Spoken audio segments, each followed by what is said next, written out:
기출문제 풀이를 해보겠습니다. 영역은 우리 대단원 이름으로 대기와 해양의 상호작용에 해당되는 부분이고요.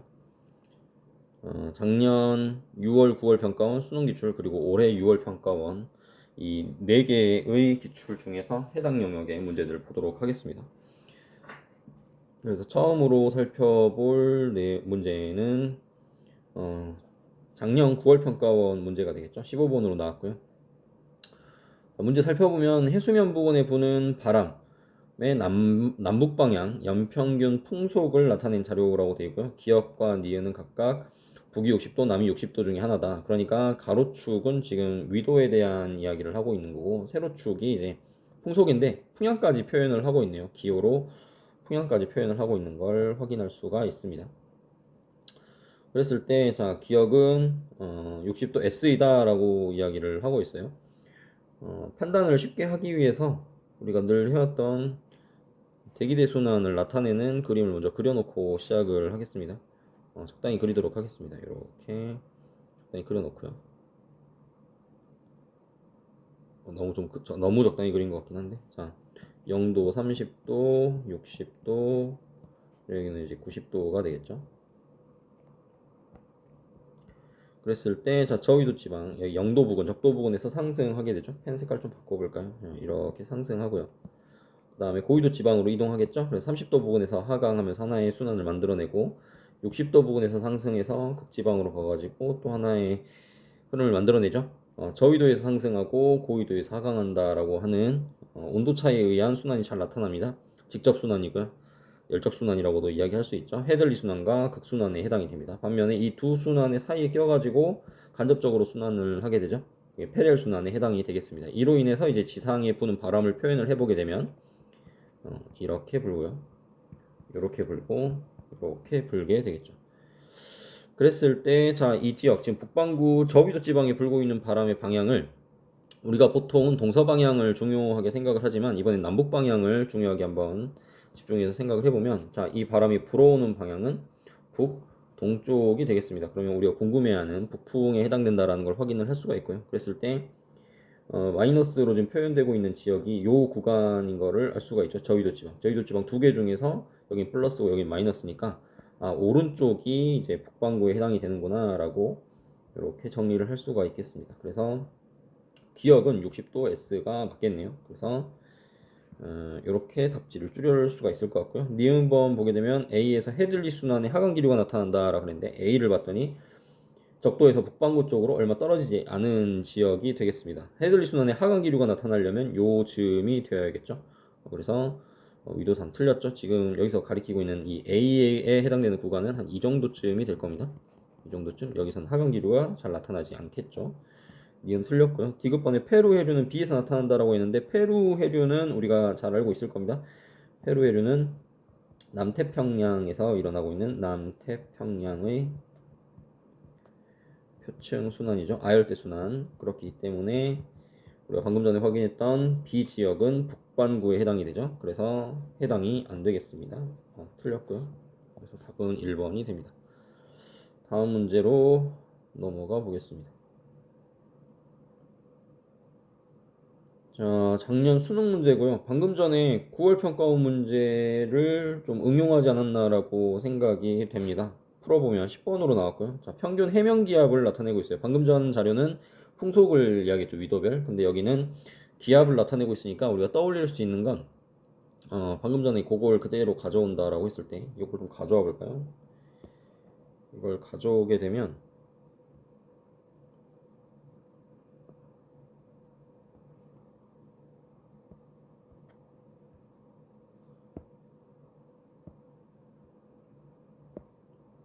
이제 기압이 특징적으로 달라지는 지역은 아마도 이 순환의 경계가 되는 지역이겠죠. 색깔을 조금 바꿔가지고 표현을 해보게 되면 요런 지역, 자, 요런 지역을 보게 되면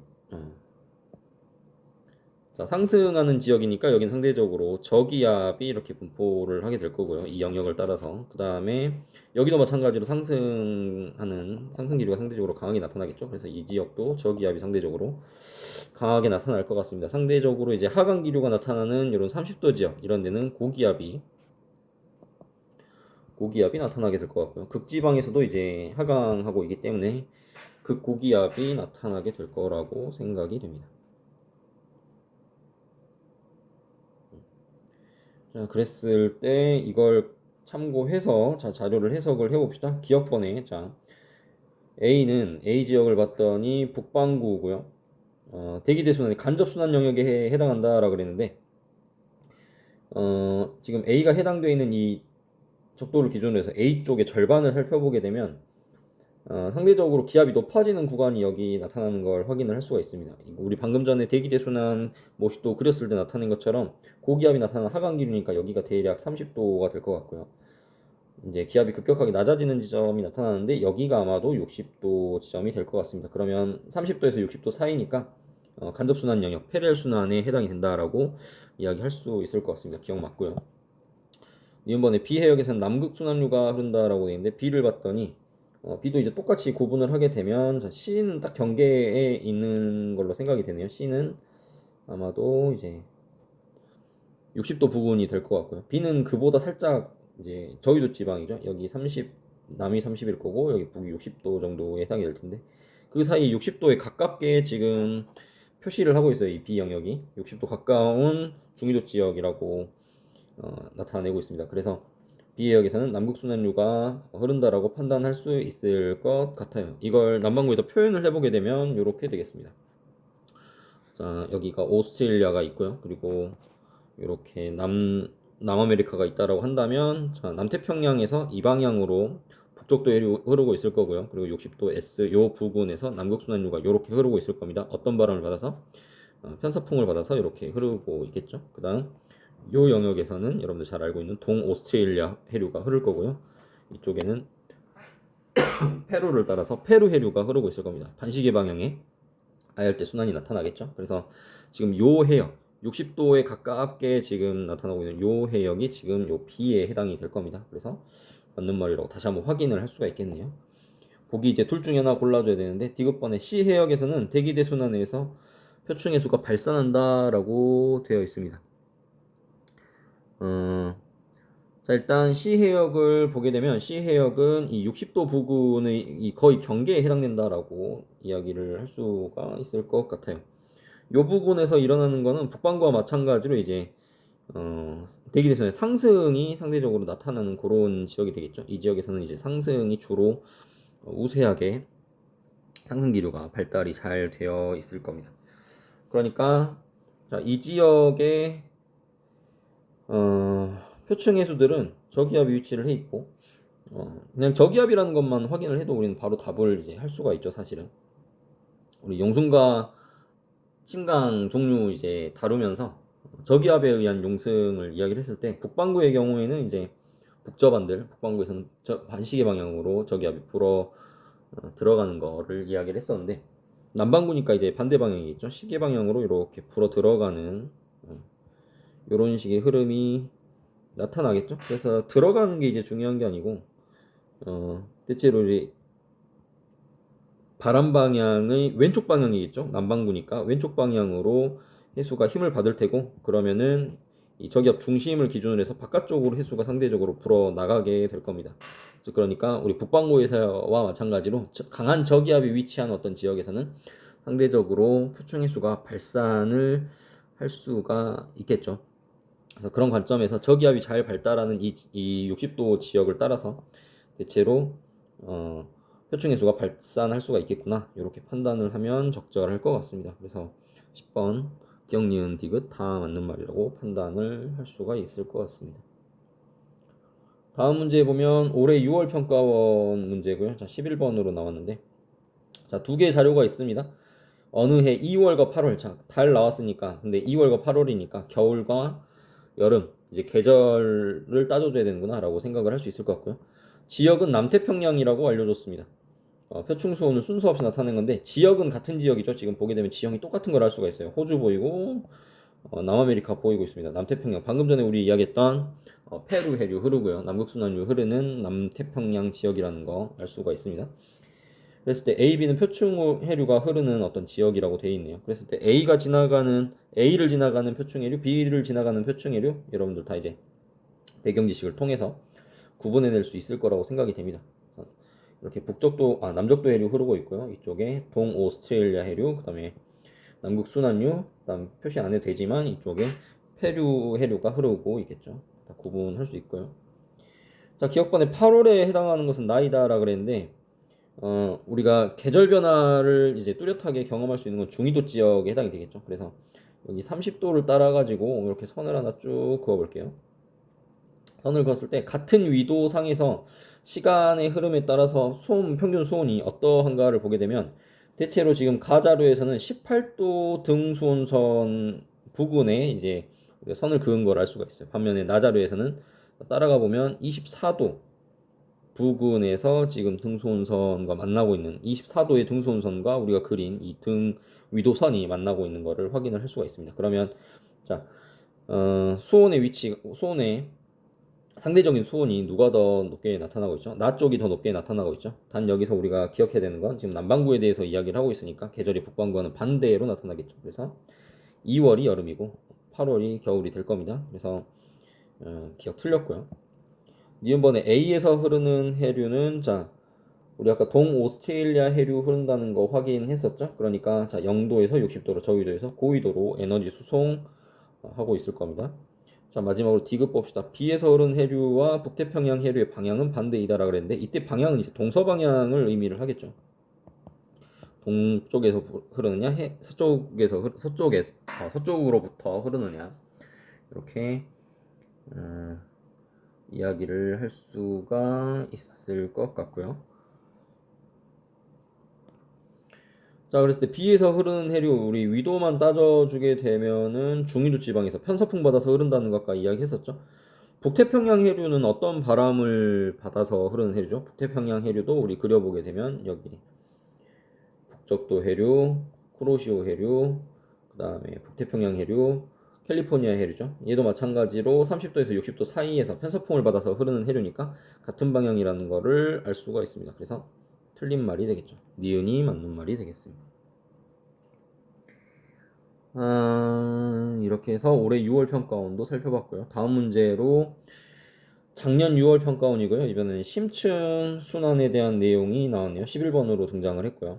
자, 심층에서의 연령을 나타내는 자료가 나와 있는데 그 의미를 정확하게 여기서 밝혀주고 있습니다. 해수가 표층에서 침강한 이후부터 현재까지 경과한 시간, 즉 그러니까 위치가 어디든 상관없이 얘는 침강한 그 수역으로부터 이동을 꽤 해왔고 그 이동을 이제 나이가 많으면 많을수록 그 훨씬 더 멀리 이동을 해왔겠죠. 그러니까 상대적인 이 심층수의 나이를 가지고 심층수의 이동 방향을 우리는 추론을 해볼 수가 있을 겁니다. 기억번에 심층해수의 평균 연령은 북태평양이 북대서양보다 많다라고 그랬는데 여기가 북태평양이고 여기가 북대서양이 되겠죠. 이렇게 보면 여기가 북태평양, 여기가 북대서양 적도로 잘랐을 때 좀 더 정확하게 이야기를 해볼게요. 자, 이쪽이 북태평양, 이쪽이 북대서양이라고 했을 때 자, 1000년, 1100년입니다. 이쪽은 100, 200, 300년이죠. 그러면 북대서양이 더 젊은 걸 확인할 수가 있죠. 그래서 기억 맞는 말이고요. 이번에 A 해역에서는 이제 표층에서 침강하는 곳이 있다 그랬는데 A 해역의 아래쪽에 100년, 200년, 300년인 거를 볼 수가 있어요. 그러니까 즉 A 해역이 이제 A 해역으로부터 이 방향으로 점점 해수가 이렇게 이동해 가는 거를 우리가 알 수가 있는 거죠. 이렇게 이동을 해 간다. 그러니까 A 주변에 침강하는 곳이 있다라고 판단을 할 수 있고요. 이건 자료를 분석한 거고 우리가 배경 지식으로 알 수 있는 게 지금 북대서양에서 이쪽 지역이 극지방의 그린란드고요. 그리고 그 옆에 조그만 선이 이게 아이슬란드라 그랬죠.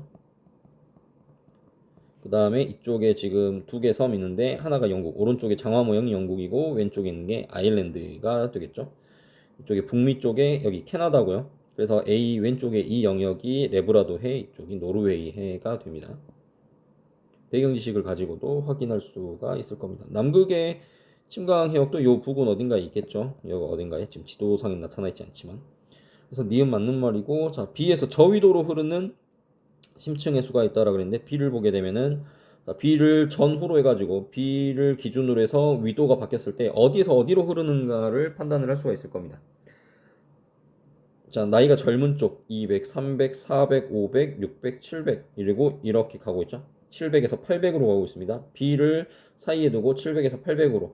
그럼 어디에서 어디로 흐른다? 상대적으로 고위도에서 저위도로 이렇게 흐르고 있다라고 판단할 수 있을 것 같아요. 그래서 디귿까지도 맞는 말이 되겠습니다. 5번이 답이 되겠네요. 작년 9월 평가원이고요. 마찬가지로 해수의 심층순환에 대한 내용을 다루고 있습니다. 3번으로 등장을 했는데요. 좀 익숙한 자료죠. 대서양의 심층순환의 단면을 모식도로 나타낸 거고요. 그랬을 때 당연히 이 세 개 중에 하나겠죠. 우리가 배운 심층순환은 하나밖에 없잖아요. 기억번에 A는 남극 저충수이다 라고 그랬는데 가장 밀도가 낮아서 바닥을 기고 있고 남극 쪽에서부터 가라앉은 것을 확인할 수가 있죠. 그래서 기억번은 맞는 말이 되겠습니다. 그 다음에 니은번 봅시다. 이렇게 틀렸고요. 니은번 밀도는 C가 A보다 크다. 가장 바닥에 있는 A가 C보다 훨씬 크겠죠. 틀렸고요. 빙하가 녹은 물이 자 요거 잘 기억해 줘야 되는 답지라 그랬는데 P 지역은 이제 북대서양 중충수가 침강하는 그런 해역이 되겠죠. 레브라도해나 노르웨이의 부근이 될 거라고 생각이 되고 빙하가 녹은 물이라는 거는 밀도를 낮추는 요인으로 작용을 하죠. 그래서 유입되게 되면은 심층순환의 침강의 흐름은 약해지게 되겠죠. 여기서 한 발자국 더 나아가서 P를 P 주변에서 이제 위도에 따른 표층수온의 표층수온 차이는 이제 증가하게 되겠죠. 그 이유는 심층순환과 표층순환이 컨베이어 벨트처럼 연결이 되어 있고 심층순환이 약화되었다면 이 주변으로 흐르는 표층해류도 마찬가지로 약해지겠죠. 어떤 종류의 순환이든지 간에 지구에 공급되는 태양복사 에너지를 이동시켜주는 기능을 하게 된 역할을 하고 있는데 그러한 어떤 작용을 하고 있는데 그게 약해지니까 에너지 전달이 덜 되는 거고 그러면 에너지 불균형이 커질 테니까 이 지역을 기준으로 했을 때 표충손의 차이는 훨씬 크게 나타나게 될 겁니다. 그래서 기억번만 맞는 말이 되죠. 뒤에 이제 이야기한 거는 지금 이 문제랑은 크게 상관없고요. 그냥 중요하다라고 생각되는 해석이기 때문에 이야기를 한번 해봤습니다.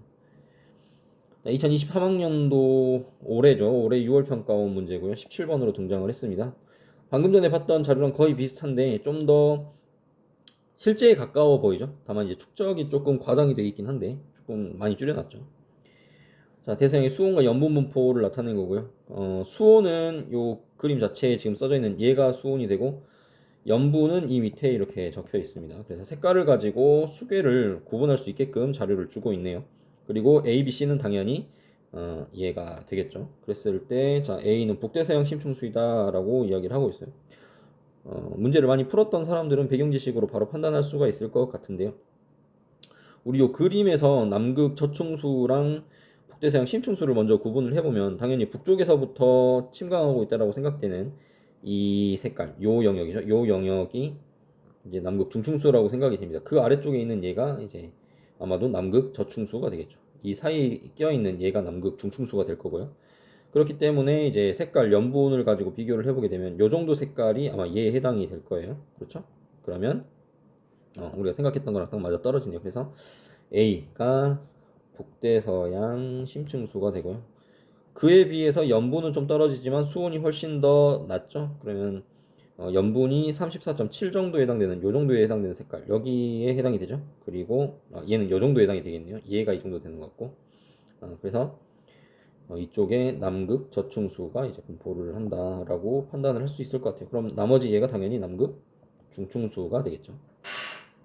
그래서 A는 북대서양 심층수가 맞고요. 평균 밀도는 누가 더 작다? 평균 밀도는 당연히 C가 더 작습니다. 나머지 두 개는 비교도 안 될 정도로 작죠. 그래서 니은번 제외하고요. 그러면 이제 디귿만 골라주면 되겠네요. B는 주로 남쪽으로 이동을 한다. B는 남극에서 태어난 애죠. 그러니까 남쪽으로 이동하지 않을 겁니다. 북쪽으로 이동한다라고 고쳐주면 되겠네요. 문제를 풀다 보니 벌써 20분 정도가 지나 버렸습니다. 자, 마저 계속 보도록 할게요. 이제 엘니뇨 라니냐 나왔네요. 단원명으로는 해양 변화, 기후 변화였고요. 자, 작년 6월 평가원 13번 문제로 등장을 했고, 자, 문제 보게 되면요. 동태평양 적도 부근 해역을 관측을 했대요. 그랬을 때 뭘 관측했냐면 수온 편차를 깊이에 따라서 관찰을 했습니다. 그랬을 때 자, 자료를 먼저 봐볼게요. 가와나는 엘니뇨 라니냐 중에 하나라 그랬는데 편차는 당연히 우리 알고 있는 대로고요. 자, 가든 나든 가로축이 지금 위도로 표현이 되어 있는데 위도가 생각보다 작습니다. 지금 폭이 아주 좁은 영역을 나타내고 있다라고 생각이 돼요. 즉 그러니까 0도에서부터 얼마 떨어지지 않은 지역. 그러니까 얘는 결국에 적도 부근인 거예요. 이 부분을 지금 이야기를 하는 겁니다. 우리가 남아메리카가 이렇게 있다라고 치고요. 이쪽에 호주가 이렇게 있다고 치면 우리가 관찰하는 해역이 이 정도쯤이 되죠. 그럼 지금 여기서 나타내고 있는 건 동태평양 적도 부근이라고 그랬으니까 거의 여기를 지금 단면으로 잘라가지고 관찰을 한 겁니다. 너무 과장을 하긴 했어요. 사실 방금 전에. 이걸 이렇게 나타내면 적절할 것 같네요. 여기서부터 여기까지가 대충 30도 정도가 되겠죠. 그러면 30도에서 절반 치고 한 번 더 절반 하면 대충 한 7, 8도 정도 되겠죠. 그보다 작아야 돼요. 그러니까 요 정도에 해당되는 영역을 지금 단면으로 잘라서 150m까지를 들여다본 겁니다. 150m까지를 요 정도 해요. 그러니까 거의 적도 부근만 보고 있는 거죠. 그러니까 동태평양만 보고 있는 겁니다. 그러니까 이제 동태평양 거의 150m니까 또 깊이 들어가지도 않았어요. 그냥 표층만 지금 살펴보는 거예요. 그럼 표층 수온이 높으냐 낮으냐만 가지고 우리 판단을 할 수가 있겠죠. 그래서 가자료를 보니까 수온 편차가 상당히가 아니라 거의 전체적으로 플러스로 나타나고 있고요. 나자료는 마이너스가 지배적으로 나타나고 있어요. 그러니까 이때가 엘니뇨고 이때가 라니냐 그냥 쉽게 판단할 수 있을 것 같아요. 그래서 기억분 맞고요. 용승은 라니냐 때가 강하겠죠. 그래서 맞는 말이고요. 그 다음에 디귿번에 나일 때 해수면 높이 편차는 마이너스 값이다. 높이 편차가 더 마이너스라는 얘기는 해수면 경사가 더 급하다는 얘기겠죠. 라니냐 상황을 이야기를 하는 거니까 얘도 맞는 말이 되겠습니다. 그래서 다 맞는 말이 되겠네요. 작년 9월 평가원이고요. 또 엘니뇨 라니냐인데 얘는 조금 시간이 오래 걸릴 것 같습니다. 자, 유형 1과 2는 두 물리량. 이 논리량이 뭔지 대충 보게 되면 뭐 이런 거네요. 동태평양 저군형 구름의 편차, 서태평양에서의 해면기압 편차. 그러니까 엘니뇨 라니냐와 관련된 어떤 값들을 두 개를 서로 이렇게 놓았을 때, 얘랑 얘를 놓았을 때, 자, 유형 1과 같은 경우에는 x가 플러스일 때 y도 플러스인 그런 경향성을 보이고 있고요. 마이너스일 땐 투 다 마이너스 경향이고요. 유형 2의 경우에는 x가 플러스일 때 y는 마이너스인 경향이고 x가 마이너스일 때 y는 플러스인 그런 경향을 나타내는 그런 관계를 가지는 이제 값들을 이렇게 정리를 해 놓은 겁니다. 해석이 조금 시간이 걸리긴 하겠지만 요령만 익히면 충분히 할 수 있을 겁니다. 그래서 끝까지 문제를 읽어보면 엘니뇨랑 라니냐가 일어난 시기에 태평양 적도 부근에서 동시에 관측한 물리량들이래요. 그러니까 얘랑 동시에 봤고 얘랑 동시에 봤고 얘랑 동시에 봤다 라는 겁니다. 각각 시기는 다를 수도 있는 거죠. 이랬을 때 보게 되면요. 기억번에 동그라미 A는 2 유형에 해당된다라 그랬는데 이게 이게 2가 맞느냐를 물어보는 겁니다. 그러면 이 두 개를 2에다가 집어넣어 볼게요. 집어넣어서 말이 되면 이제 2가 맞구나 라고 판단을 하면 되겠죠. 자, X가 먼저 동태평양에서 저근형 구름의 편차라고 봅시다. 자, 저근형 구름이 동태평양에서 많이 나타난다. 플러스를 띈다. 라고 하면 이 상황은 어떤 상황인가요? 우리 이때가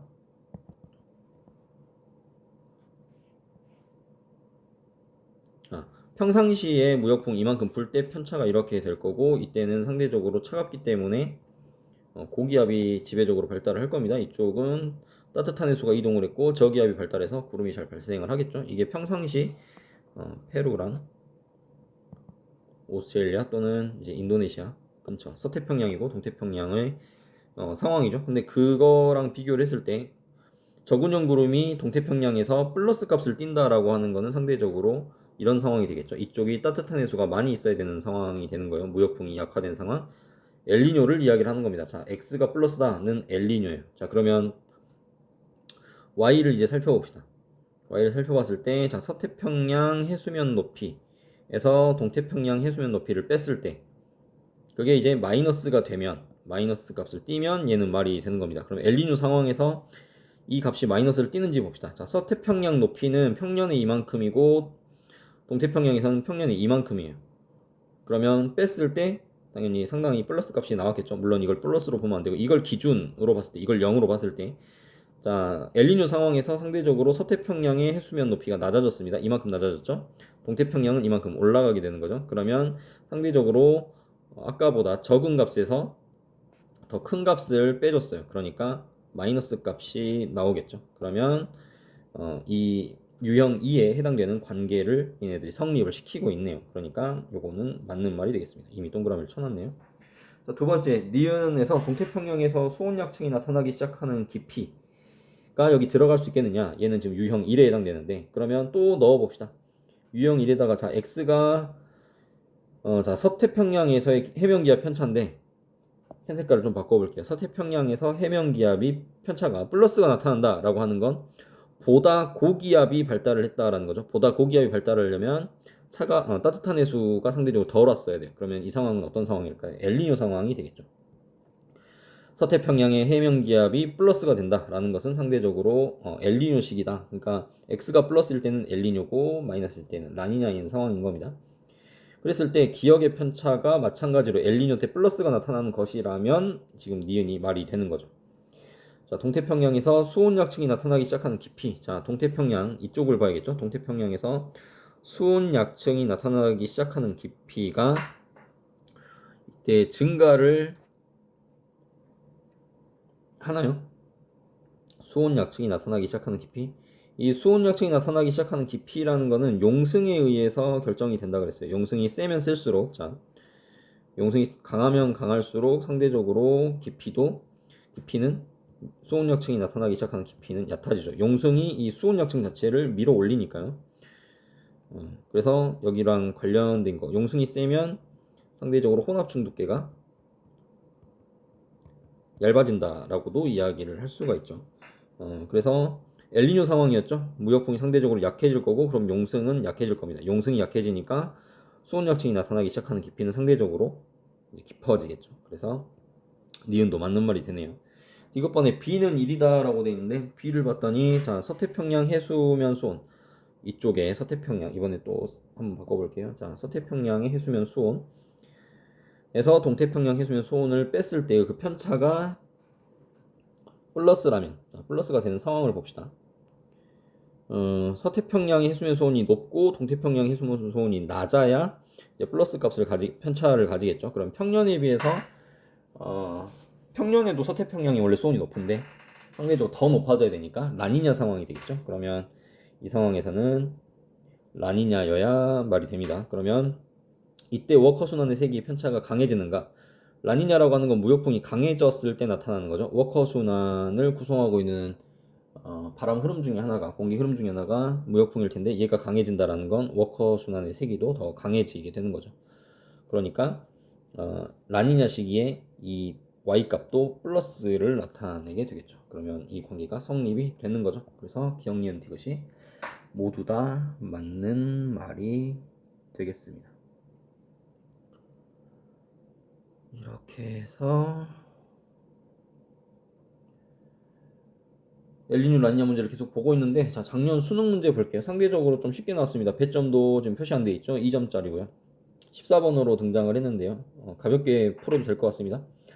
자, 동태평양 적도 부근만 봤어요. 그랬을 때 두 시기, A 시기, B 시기에 구름의 양을 관측을 했는데 높이에 따라서 관측을 했습니다. 즉 그러니까 해수면으로부터 높아지면서 점점 구름의 양이 어떻게 되는가를 상대적으로 비교를 했는데, A 시기와 B 시기를 비교를 했을 때 전반적으로 A 시기일 때가 B 시기일 때보다 무조건 구름의 양이 많습니다. 그러니까 이건 그냥 간단하게 A 시기가 B 시기보다 동태평양의 구름이 많은 시기구나 라고 판단하면 될 것 같고요. 그때는 당연히 엘니뇨가 되겠죠. 그래서 A가 엘니뇨고 B가 라니냐, 평상시라고 판단을 해주면 되겠네요. 그래서 기억번에 맞는 말이고요. 니은번에 서태평양 적도 부근에서 상승 기류가, 자, A가 B보다 활발하다. A는 아까 엘니뇨 시기라 그랬죠. 엘니뇨 시기에는 서태평양 쪽으로 따뜻한 해수가 덜 가죠. 그러니까 상승 기류가 상대적으로 약화가 될 겁니다. 상대적으로 고기압이 위치를 하게 되죠. 동태평양 적도 부근, 이제 동쪽을 보게 되면 수온약층이 나타나기 시작하는 깊이, 우리 앞에서 살펴봤던 이제 보기가 되는데요. 수온약층이 나타나기 시작하는 깊이는 엘니뇨 때 용승이 약해지니까 상대적으로 더 깊은 곳에서 수온약층이 나타나게 된다라고 이야기를 했었습니다. 이건 이제 혼합층의 두께가 혼합층의 두께로도 표현할 수 있다라는 거 잊지 말고 기억을 해두면 될 것 같고요. 그래서 디귿 틀려서 기억만 맞는 말이 되겠습니다. 자, 16번 요거만 풀면 엘니뇨 라니냐는 끝이 나네요. 지금 벌써 30분을 향해서 달려가고 있습니다. 다들 시험 공부하느라 힘들 텐데 조금만 더 힘을 내기를 바랍니다. 문제풀이를 연습을 많이 해둬야 될 겁니다. 본인이 이제 알고 있다라고 생각은 하지만 또 실제로 문제를 푸는 상황이 되면은 달라질 수가 있기 때문에 문제풀이를 여러 번 연습하기를 바라고요. 자, 올해 6월 평가원이고요. 자, 16번으로 등장을 했고 동태평양 적도 부근을 관찰을 했는데 자, 강수량 편차 자료가 처음에 나와 있고요. 수온약층 시작 깊이 편차. 말이 길지만 이 편차가 크면 클수록 수온약층이 깊은 곳에서 나타난다라는 의미입니다. 그러면 둘 중에서 본인이 더 잘 판단할 수 있는 걸로 먼저 엘니뇨인지 라니냐인지를 판단하고 나머지 자료로 검증하는 식으로 접근하도록 하겠습니다. 그럼 강수량 편차를 볼게요. 강수량 편차를 보면 자, A 시기 동안의 강수량 편차가 상대적으로 플러스로 나타난 것을 볼 수가 있습니다. 동태평양 적도 부근에 비가 더 내렸다. 엘니뇨 상황이 되겠죠. 그럼 진짜로 엘니뇨가 맞는지 다시 한번 이 오른쪽 자료를 판단을 해볼게요. 해수면 수온약층의 시작 깊이 편차가 상당히 큰 플러스 값을 나타내고 있는 것을 확인할 수가 있습니다. 그러면 방금 전에 우리 문제 풀었던 것에서 이제 기억이 나겠지만 수온약층의 깊이가 깊다, 용승이 약하다, 엘니뇨 상황이다라고 판단을 할 수가 있겠죠. 그래서 A 엘니뇨고요. B도 마찬가지의 양상을 나타내고 있죠. 그래서 여기도 엘니뇨인데 누가 더 강한 엘니뇨냐면 얘가 조금 더 강한 엘니뇨가 될 거고요. 강수량 편차가 지금 C 시기에는 잘 안 나타나니까 수온약층 시작의 깊이 편차를 살펴볼게요. 수온약층이 상대적으로 얕은 곳에서 나타나는 것을 확인할 수가 있어요. 색깔이 마이너스 편차 쪽의 색깔을 나타내고 있죠. 그러니까 이때는 용승이 강해서 수온약층이 상당히 위쪽까지 올라온 시기구나 라고 판단을 할 수 있을 것 같아요. 그래서 이때가 라니냐가 되겠습니다. 이때가 라니냐죠. 라니냐 지워버리고. 그래서 기억번의 강수량은 A가 B보다 많다. 이건 엘니뇨냐 라니냐냐의 문제가 아니고 요 자료만 보면 되죠. 강수량 편차가 훨씬 더 크게 나타나고 있죠. 그래서 기억 맞는 말이고요. 용승은 C가 평년보다 강하죠. 라니냐 때니까. 그 다음에 평균 해수면 높이는 A가 C보다 높다. 해수면 높이가 해수면 높이가 높으면 용승이 세게 일어나지 않아도 되겠죠. 니은 번을 잘못했네요. 용승은 C가 평년보다 이거 강한 거 맞죠? 강한 거 맞습니다. 잘못 본 줄 알고. 자, 디귿 마저 해보면요. 평균 해수면 높이는 A가 C보다 높다라고 했는데, 용승이 해수면 높이가 낮으니까 그걸 보상해주는 어떤 수직적인 물의 움직임으로 나타나는 게 용승이죠. 그러니까 용승이 센 쪽, 라니냐일 때 C 시기가 해수면 높이가 더 낮을 겁니다. 그러니까 A가 C보다 높은 게 맞는 말이 되겠죠. 그래서 기억, 니은, 디귿이 다 맞는 말이 되겠습니다. 자, 이제 몇 개 안 남았습니다. 요거 하나, 둘, 셋, 네 문제만 더 풀면 끝이 나니까 조금만 더 힘을 냅시다. 자, 작년 6월 평가원이고요. 기후변화 요인 중에서 지구 자전축 기울기 변화를 탐구 실험으로 나타냈는데요. 바로 보기를 먼저 볼게요. 실험이 복잡하니까. 자, 기역의 크기는 태양의 남중고도에 해당된다라고 그랬는데, 남중고도라는 것은 기억이 뭔지를 먼저 볼게요. 밝기 측정 장치랑 책상면이 이루는 각이래요. 근데 여기서 우리가 봤을 때 남중고도는 이렇게 판단을 해야 될 것 같아요. 밝기 측정 장치와 전구가 태양의 어떤 역할을 할 테니까 전구가 이루는 요 각도가 남중고도가 되겠죠. 이 밝기 측정 장치가 우리의 지표면이 될 거고 지표면에 태양이 좀 더 이렇게 수직으로 비추느냐 아니면 비스듬하게 비추느냐 요걸 지금 차이로 비교를 하는 거잖아요.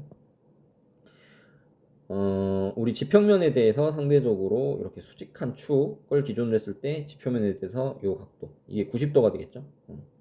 그래서 요게 남중고도가 될 텐데 그러면 이 각도는 이제 이 세타로 표현이 될까요? 그러면 이제 이 각이 남중고도랑 같게 될 텐데 여러분들 중학교 때 배웠던 개념 하나만 가지고 오면 평행한 두 선이 있을 때 그 선을 평행하지 않은 다른 선이 지나가게 되면 이때 각이 성립이 되죠. 막곡지각으로 성립이 되고요. 여기서는 엇각이 성립이 됩니다. 요 경우에는 이제 동위각이 되겠죠. 그래서 그걸 이용을 하면 요 각과 요 각이 같다라는 거를 알 수가 있죠. 그래서 우리 아까 표현했던 남중고도 각이 세타로 표현이 되는 것을 확인을 했습니다. 그러니까 기억이 맞는 말이 되는 거죠. 니은번에 측정된 밝기는 세타가 클수록 감소한다. 이거는 탐구 결과를 봅시다. 세타가 커지면 커질수록 밝기가 커지는 걸 알 수가 있죠. 그래서 니은은 틀린 말이고요. 디귿번에 다른 요인의 변화가 없다면 지구 자전축의 기울기가 커질수록 우리나라의 기온의 연교차는 감소한다 라고 하고 있는데 자, 지구 자전축의 기울기가 커지면 상대적으로 여름철에 더 이제 우리나라 중위도 지방, 북반구든 남반구든 중위도 지방의 태양이 남중하는 각도가 자전축의 경사 각도만큼 춘추분에 비해서 더 높아지고 동지 때는 춘추분에 비해서 그만큼 더 낮아지게 된다 그랬죠. 그래서 이건 배경지식으로 접근했을 때 연교차가 더 커져야 된다라고 판단을 할 수가 있을 겁니다. 기억만 맞는 말이고요. 자, 3개 남았습니다. 자, 작년 9월 평가원이고요. 5번 문제 보게 되면 이거는 이제 지구 외적 요인 어려운 거 안 나왔고 조금 쉬운 거예요. 2004년부터 그린란드의 빙하 누적 융해량, 누적이란 건 이제 점점 쌓였다라는 말이 되겠죠. 그러니까 작아지는 그래프는 그려질 수가 없는 거죠. 누적이니까. 안 올라갈 수는 있어도 아무 변화가 안 나타나면 안 올라갈 수는 있어도 감소하는 그래프는 나타날 수가 없습니다. 그래서 가자료 보면 계속 올라가기만 하고 있죠. 그 다음에 나는 전 지구에서 일어난 빙하 융해랑 해수 열팽창, 해수면을 상승시키는 두 가지 원인 중에서 어떤 게 더 큰 영향을 미치는지를 지금 나타내고 있는데 추세선을 한번 그려보면 자, 빙하 융해는 대충 이렇게 그려질 것 같고요. 해수 열팽창은 이런 식으로 그려질 것 같습니다. 자, 기억번에 그린란드의 빙하 융해량은 언제가 더 많으냐? 기억 기간 동안은 자, 여기서부터 여기까지가 되겠죠. 이만큼 변화했고요. 니은 기간은 여기서부터 요만큼이 변화했습니다. 훨씬 더 큰 폭으로 변했다는 걸 알 수가 있죠. 그래서 판단하면 기억 틀렸죠. 그 다음에 니은번 보면 해수 열팽창에 의한 해수면 높이 편차 15년이랑 이때랑 10년을 비교를 하죠. 그랬을 때 누가 더 크게 나타나고 있는지를 봅시다. 추세선은 지워버려야겠네요. 지워버리고 해수 열팽창만 보면 되네요. 해수 열팽창에 의한 값은 지금 2010년도에는 0보다 상대적으로 낮은 쪽에 찍혀 있고요. 2015년에는 0보다 높은 곳에 찍혀 있습니다. 그러니까 열팽창에 의한 해수면 높이 편차는 15년이 더 큰 게 맞죠. 보기도 이제 니은은 남아 있으니까 둘 다. 디귿번에 나의 전 기간 동안 해수면 높이의 평균 상승률은 열팽창에 의한 것이 요런 상승을 보였고요. 빙하 융해는 요런 상승을 보였어요. 누가 더 크게 나타나죠? 얘가 더 크게 나타나고 있는 것을 확인할 수가 있습니다. 그래서 얘는 틀렸네요. 니은만 맞는 말이 되겠습니다. 니은만. 17번 볼게요. 17번. 자, 작년 수능이고요.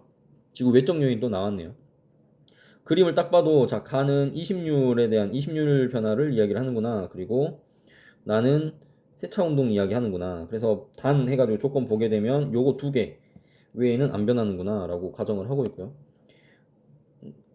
자료를 좀 더 자세히 보면 가에서 현재가 있고요. A시기, 그러니까 현재로부터 얼마만큼 시간이 지난 시기인 거죠. 전일 수도 있고 나중일 수도 있고 어쨌든 간에 어떤 특정 시기입니다. 현재가 아닌 어떤 시기인데 현재에서 지금 기억의 위치는 근일점인 걸 알 수가 있어요. 이때 북반구가 겨울인 시기죠. 그리고 A시기가 됐을 때 20률이 상대적으로 줄어들었다. 20률이 상대적으로 줄어들었는데 20률만 줄어든 게 아니라 자, A시기가 되는 동안에 상대적으로 세차 운동이 일어났네요. 세차 운동이 일어나서 90도만큼 이동을 회전을 한 걸 알 수가 있어요. 좀 복잡한 자료가 제시가 되어 있는데 차근차근 봅시다. 기억번에 기억에서 북반구는 여름이 아니죠. 그래서 기억 틀렸고요. 이거 맞았다는 표시 아닙니다. 자, 니은번 보게 되면 37도, 북위 37도에서 영교차. 북반구 중위도죠. 우리나라라고 생각을 해도 크게 다르지 않을 것 같습니다. 자, 영교차를 현재와 A 시기를 비교를 해보자라고 되어 있는데 현재 지구는 북반구 중위도는 근일점에서 겨울이고 원일점에서 여름입니다. 그러니까 그나마 가까울 때 겨울이라서 덜 추운 상황이고 멀 때 여름이라서 덜 더운 상황인 거죠. 그랬을 때 A 시기를 보게 되면 자, A 시기에서 이제 겨울과 여름이 언제인지를 봐야 되는데 요때가 지금 자전축의 경사 방향이 없다면 니은 시기가 똑같이 겨울이 될 겁니다. 겨울이 되겠죠. 그런데 자전축의 방향이 바뀌어 버렸어요. 지금 현재 이 상황이 요렇게 된 상황이라고 한다면 지금 자전축의 경사방이 바뀌면서 요렇게 바뀌어 버렸습니다. 그러니까 자, 자전을 해서 이렇게 이동을 했을 때, 즉 이렇게 해서 북반구 쪽에 자전축이 태양을 향하는 이때가 북반구의 여름이 될 거고요. 그 다음에 이때가 북반구의 겨울이 될 겁니다. 그랬을 때, 자, 연교차를 이제 판단을 이렇게 해야겠죠. 자, 자전축의 각도는 안 변했어요. 경사각은 안 변했는데 겨울인 상황에서 아까는 현재 상황은 근일점이었는데 근일점보다 거리가 더 멀어졌죠. 상대적으로 여름일 때는 원일점보다 거리가 가까워졌습니다. 그러니까 더울 때 더 덥고 추울 때 더 추워지는 셈이 된 거죠. 그러니까 현재가 A 시기보다 연교차가 더 작다라고 하면 맞겠습니다. 마지막 D급번 남이 37도에서 태양이 남중했을 때 지표에 도달하는 태양 에너지양, 그러니까 여름철에 누가 더 덥냐를 물어보는 건데요. 남반구니까요. 자, 좀 지우고 깔끔하게 다시 한번 해볼게요. 남반구니까 잘 생각을 해줘야 됩니다. 니은이랑 디귿만 비교를 해주면 되는데요. 아까 우리 현재와 같은 자전축 방향이면 요렇게 될 거라 그랬어요. 그런데 요렇게 될 거라고 생각을 했죠. 지금 요거는 이걸 참고를 해주면 됩니다. 요 오른쪽 요 나자루를 봤을 때 이 방향으로 기울어져 있는 게 요 방향으로 이렇게 이동을 하면서 요렇게 바뀐 거예요. 그걸 표현을 한 겁니다. 그러니까 우리가 봤을 때는 여러분들이 볼펜을 들고 이 니은 쪽에 점에다가 대고 이 니은 점을 찌르면 그게 이제 자전축 방향처럼 이제 되겠네요. 그랬을 때 아까도 이야기했지만 남반구를 기준으로 다시 한번 서술을 하면요. 니은 위치에 있을 때가 상대적으로 이제 니은에서 이쪽으로 돌렸을 때가 이제 확실해지겠죠. 이때가 남반구의 입장에서는 이제 겨울입니다. 이때가 겨울이고요. 이때가 남반구 봄이고요. 이때가 남반구의 여름이고 이때가 가을입니다. 그러면 생각할 거 없죠. 여름일 때가 훨씬 남중고도가 높겠죠. 태양이 훨씬 더 높은 곳에서 남반구를 비추고 있을 겁니다. 그래서 디귿이 니은보다 크다라고 해야겠습니다. 17번은 2번이 답이 되겠네요. 자, 마지막 문제입니다. 고생 많았고요. 요거 마무리하고 쉬면 좋을 것 같아요. 23학년도 올해 6월 평가원 문제고요.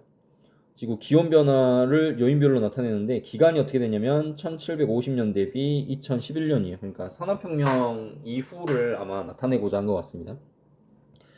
기온 변화의 요인으로 세 가지를 지금 제시를 하고 있는데요. 세부적으로 인위적인 요인을 둘로 나눠서 온실기체와 알 수 없는 니은 그리고 자연적 요인은 하나로 뭉뚱그려 놨습니다. 그랬을 때 기여도를 보게 되면 자 온실기체에 의한 게 가장 압도적으로 크죠. 온실기체에 의해서 거의 1.3도 정도까지 상승이 된 걸로 보이고 니은은 뭔지 모르겠지만 오히려 기온을 낮추는 방향으로 작용을 했네요.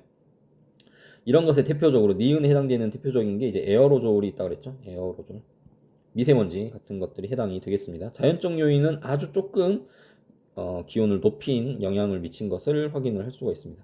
기억번에 기온 변화에 대한 영향은 기억이 어떤 기체인지는 모르겠지만 아마도 이산화탄소겠죠. 기억이 자연적 요인을 다 합친 것보다 훨씬 크게 나타나고 있죠. 그래서 기억 맞는 말이고요. 인위적인 요인 중에서 니은은 기온을 감소시켰죠. 틀렸고 자 자연적 요인에는 태양 활동이 포함이 된다. 맞는 말이죠. 그래서 4번에 해당이 되겠습니다. 4번이 답이 되겠죠. 자 이렇게 해서 문제를 꽤 많이 풀었습니다. 우리 몇 문제 풀었죠? 하나 둘 셋 넷 다섯 여섯 일곱 여덟 아홉 열 열하나 열둘 열셋 14문제나 풀었네요. 44분 동안 14문제 풀었으면은 많이 푼 것 같습니다. 문제 풀면서 또 질문사항 생기면은 카톡으로든 뭘로든 질문을 올리면 내가 수요일까지는 답을 어떻게든 해주겠습니다. 고생 많았고요. 이제 이어서 은하에 관련된 기출문제들도 외부 은하 쪽 기출문제도 풀이를 올리도록 하겠습니다.